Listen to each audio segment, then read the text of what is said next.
This is going to be a video tutorial on how to choose your distance units, either miles or kilometers, in Google Maps.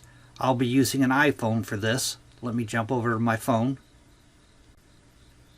Okay, I have my phone open now and I am on Google Maps.